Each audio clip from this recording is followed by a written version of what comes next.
Hi అండి, అందరికీ నమస్తే. Welcome back to Vanabhojanam. ఈ రోజు రెసిపీ వచ్చేసి క్యాబేజ్ పకోడా.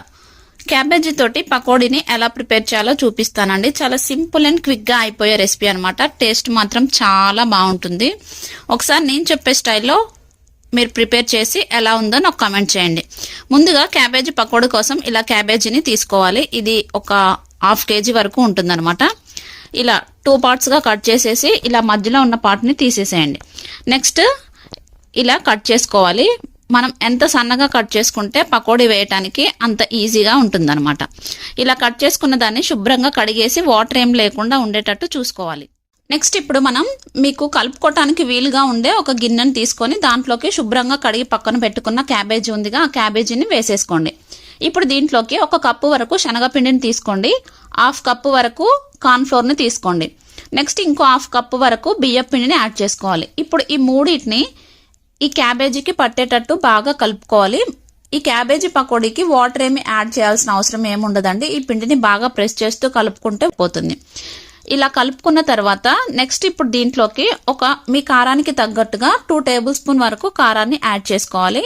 ఇంకా మేము కారం తినగలము అనుకుంటే ఇంకొకటి యాడ్ చేసుకోండి. నెక్స్ట్ దీంట్లోకి 1/2 టేబుల్ స్పూన్ వరకు పసుపుని, 1 టేబుల్ స్పూన్ వరకు సాల్ట్, నెక్స్ట్ 1 టేబుల్ స్పూన్ వరకు ధనియా పౌడర్ని యాడ్ చేసుకోండి. నెక్స్ట్ 2 టేబుల్ స్పూన్ వరకు అల్లం వెల్లిగడ్డ పేస్ట్ వేసేసి మనం కలుపుకునేటప్పుడు కొద్దిగా గట్టిగా ప్రెస్ చేస్తూ కలుపుకున్నట్లయితే వాటర్ అనేది రిలీజ్ అవుతుంది. అప్పుడు వాటర్ ఏమీ వేయాల్సిన అవసరం ఏం లేకుండా ఈ క్యాబేజీ పకోడీకి మసాలా అంతా పర్ఫెక్ట్గా సరిపోతుంది. ఇలా కలుపుకున్న దాన్ని ఒక 1/2 అవర్ పాటు పక్కన పెట్టేసుకొని నెక్స్ట్ 1/2 అవర్ తర్వాత స్టవ్ ఆన్ చేసి స్టవ్ మీద ఒక కళాయి పెట్టుకొని డీప్ ఫ్రైకి సరిపడా ఆయిల్ని తీసుకోండి. ఆయిల్ బాగా హీట్ అయిన తర్వాత ఇప్పుడు మనం ముందుగా కలిపి పక్కన పెట్టుకున్న ఆ పకోడీ మిశ్రమాన్ని ఇలా కొద్దిగా ఆయిల్లోకి వదులుకుంటూ వేసుకోవాలి. మనం సేమ్ ఉల్లిగడ్డ పకోడీ ఎలా అయితే వేసుకుంటామో సేమ్ అలానే ఈ క్యాబేజీ పకోడీని కూడా వేసుకోవాలి. ఇప్పుడు ఇవి కొద్దిగా కలర్ చేంజ్ అయిన తర్వాత దీంట్లోకి 1 గుప్పెడు వరకు కరివేపాకుని యాడ్ చేసుకోండి. కరివేపాకు వేయటం వల్ల మనకి ఫ్లేవర్ అనేది బాగుంటుంది.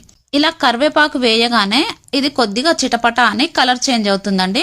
ఇప్పుడు మనకి రెడ్ కలర్ లోకి చేంజ్ అవ్వగానే ఈ పకోడీని వేరొక ప్లేట్ లోకి తీసి సర్వ్ చేసుకోండి.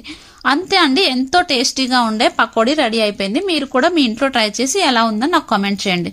ఈ వీడియో కనుక మీకు నచ్చినట్లయితే please do subscribe. Thanks for watching.